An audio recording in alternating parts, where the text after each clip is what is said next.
Selamat pagi Bapak, Ibu, dan saudara-saudari yang dikasihi Tuhan. Tanpa kita sadari, melalui tugas panggilannya kepada kita, Tuhan sesungguhnya sedang membentuk kita menjadi seperti apa yang Tuhan inginkan. Kita telah membicarakan kepemimpinan Rasul Paulus di dalam 13 kali sapaan firman.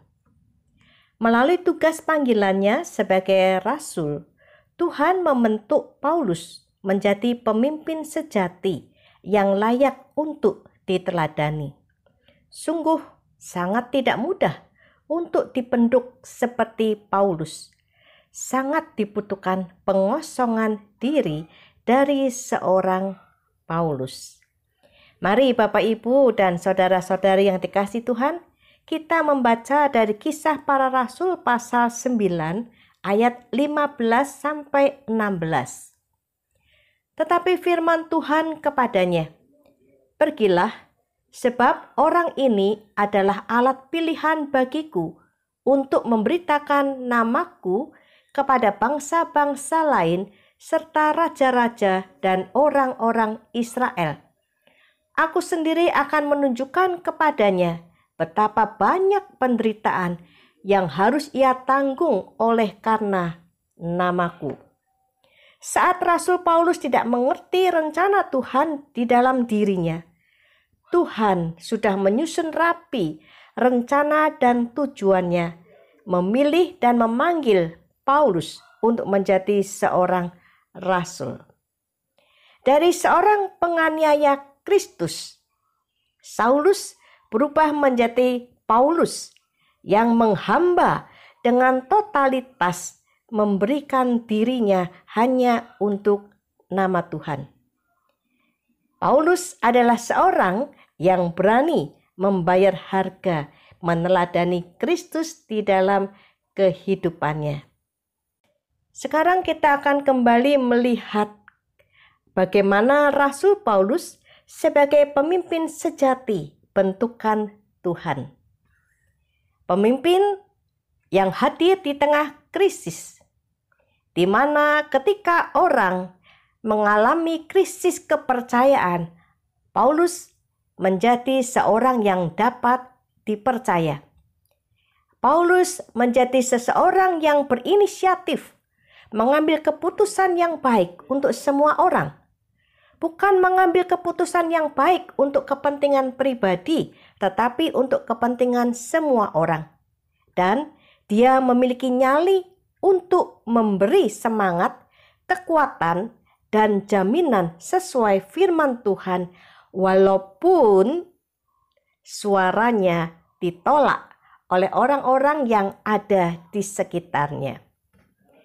Rasul Paulus hadir sebagai pemimpin yang setia mengabdi kepada Tuhan, walaupun harus mengorbankan harga diri dan perasaan. Dan dia hadir sebagai seorang pemimpin yang memiliki empati kepada jemaatnya. Pemimpin yang senantiasa menjaga hati nuraninya untuk tetap bersih dan jernih. Dan dia menjadi seorang yang tegas. Seorang yang berkata ya adalah ya, tidak adalah tidak. Seorang pemimpin yang berintegritas. Paulus hadir sebagai pemimpin yang dengan antusias menghasilkan buah-buah di dalam pekerjaan dan pelayanannya, karena dia adalah pemimpin yang sangat meyakini panggilannya.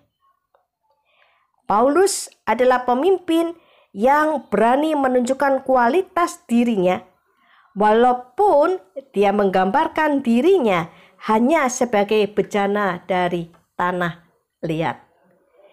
Dan kita juga melihat di dalam perjalanan hidupnya bahwa Paulus hadir sebagai pemimpin yang tangguh dan tahan banting.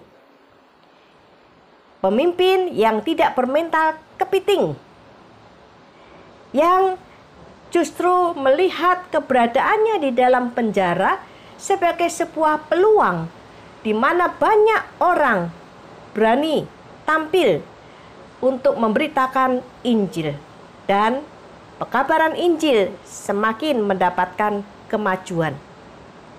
Rasul Paulus adalah pemimpin yang mengandalkan kekuatan Tuhan, sehingga dia bisa menanggung segala perkara di dalam Tuhan.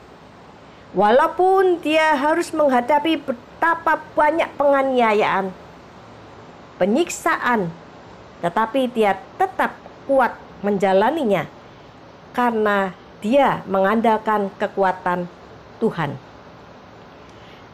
Paulus adalah seorang pemimpin yang mempercayai ajarannya, mempercayai bahwa yang diajarkan adalah sebuah kebenaran, sehingga dia bisa menyampaikan kebenaran itu dengan sungguh-sungguh kepada jemaat yang dilayani. Kalau Kristus tidak dibangkitkan, sia-sialah kepercayaan kita. Seorang pemimpin yang setia sampai akhir. Kalau dia berani memulai, maka dia harus berani mengakhirinya.